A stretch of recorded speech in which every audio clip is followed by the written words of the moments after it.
Good morning प्यारे बच्चों, मैं हूं आपकी एजुकेटर पूर्णिमा तरसिंह और हम आपकी वर्कशीट नंबर 34 करेंगे जिसका सब्जेक्ट है SST that is social science and class आपकी 10th है। ये वर्कशीट 28 सितंबर की है। फेडरलिज्म के बारे में पढ़ेंगे। फेडरलिज्म क्या होता है? देखो, आप लोगों ने पावर शेयरिंग चैप्टर पढ़ा है ना, तो फेडरलिज्म एक पावर शेयर करने का ही तरीका होता है।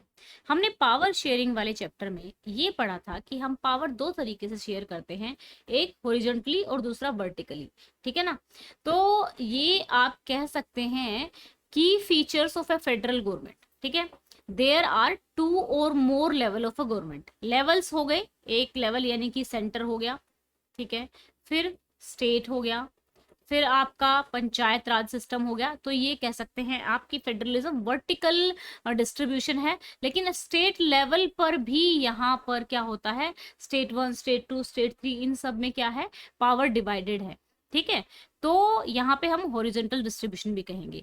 Jurisdictions of the respective levels of tiers of a government are specified in the constitution. इस लाइन का मतलब है कि हर एक का एरिया डिफाइंड है कि भाई स्टेट, राज्य कौन से क्षेत्रों में कानून बना सकते हैं और जो केंद्र है वो कौन से क्षेत्रों में कानून बना सकते हैं।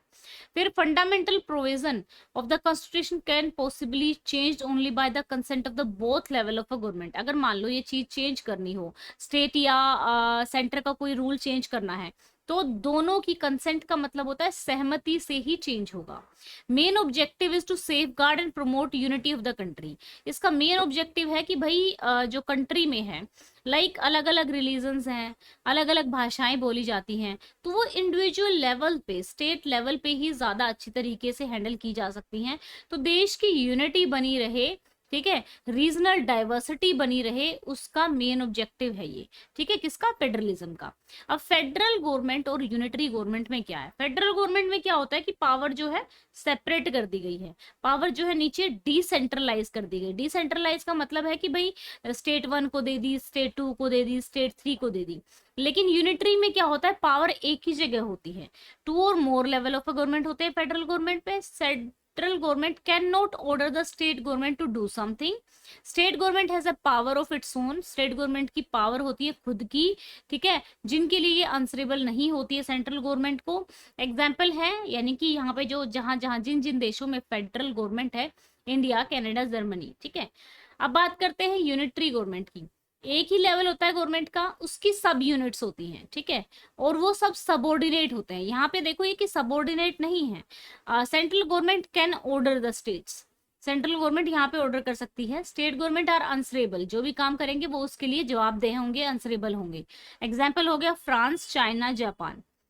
अब देखो, फेडरलिज्म जो है दो तरीके का होता है। एक तो होता है कि भाई कई सारी यूनिट मिलके खुद ही अपने पास साथ में एक एक यूनिट बना ले, जैसे यूएसए में हुआ। ठीक है, कमिंग टुगेदर, इंडिपेंडेंट यूनिट एक साथ आई और उन्होंने एक बड़ी यूनिट बना ली। ठीक है, USA, all the constituent units have equal power, और सबके पास इक्वल पावर है। फॉर एग्जाम्पल ऑस्ट्रेलिया और यूएसए जो है वो कमिंग टुगेदर फेडरेशन का एग्जाम्पल है।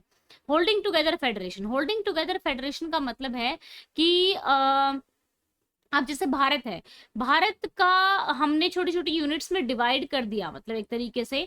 और ये ऐसा नहीं है कि ये जब चाहे अपनी मर्जी से निकल सकते हैं उसमें से। ठीक है ना? Large country decided to divide its power among constituent units keeping view of internal diversity. Internal diversity को ध्यान में रखते हुए ऐसा करते हैं। Central government tend to be more powerful, example India, Spain, etcetera. तो देखो यहाँ पे इंडियन कॉन्स्टिट्यूशन में लेजिस्लेटिव जो पावर्स हैं, लेजिस्लेटिव पावर का मतलब है कानून बनाने की शक्ति। ठीक है, तो वो अलग अलग है। तीन तरीके की लिस्ट है, यूनियन लिस्ट है, कंकरेंट लिस्ट है और स्टेट लिस्ट है। यूनियन लिस्ट पे सिर्फ और सिर्फ सेंटर कानून बनाएगा, जैसे defence, foreign affair, banking and communication and currency. ठीक है, स्टेट लिस्ट पे जो है स्टेट गवर्नमेंट ही कानून बनाएंगे, जैसे पुलिस हो गया, ट्रेड हो गया, कॉमर्स हो गया, एग्रीकल्चर हो गया, इरिगेशन हो गया। ये जो ये बोल्ड में जो लिखे हुए हैं ये आपको याद कर लेने हैं, ठीक है, क्योंकि ये पूछे जा सकते हैं। कंकरेंट लिस्ट यानी कि जो दोनों ही देश के लिए इंपॉर्टेंट हो, स्टेट के लिए भी इंपॉर्टेंट हो, सेंटर के लिए भी इंपॉर्टेंट हो, तो वो आ जाती है किसमें? कंकरेंट लिस्ट में। Education, forested, union, marriage, adoption, succession, ये सब आ जाता है। ठीक है, अब एक लिस्ट ऐसी होती है जो subject time to time update होते रहते हैं, जो किसी भी लिस्ट में नहीं आते हैं, तो उनको रेजिडरी सब्जेक्ट्स बोला जाता है। ठीक है बच्चों, तो चलिए अब इसके क्वेश्चन आंसर्स कर लेते हैं। आई होप सो अच्छे से समझ में आ गया होगा। कोई भी डाउट है तो कमेंट करके पूछ सकते हैं। तो यहाँ पे एक्सप्लेन करना है फीचर्स को फेडरलिज्म के। तो हमने यहाँ पे दो और दो से ज्यादा लेवल होते हैं गवर्नमेंट के। जुरिडिक्शन सेपरेट होता है, फंडामेंटल प्रोविजन होता है जो कि कंसेंट के द्वारा ही चेंज हो सकता है। मेन ऑब्जेक्टिव जो होता है सेफ गार्ड करना होता है, प्रमोट करना होता है यूनिटी को और डाइवर्सिटी को। ठीक है, अब एग्जाम्पल बताने कमिंग टुगेदर का। कमिंग टुगेदर का देख लीजिए यहाँ पे। ठीक है, ऑस्ट्रेलिया और यूएसए है। होल्डिंग टुगेदर का जो एग्जाम्पल है इंडिया और स्पेन है। तो ये थे दो ही क्वेश्चन आपके। आई होप सो अच्छे से समझ में आ गया होगा। अगर वीडियो अच्छी लगी है तो वीडियो को जरा लाइक कर दो और चैनल को सब्सक्राइब कर दो। Thank you, have a nice day, may God bless you. अच्छे से पढ़ते रहो, आगे बढ़ते रहो।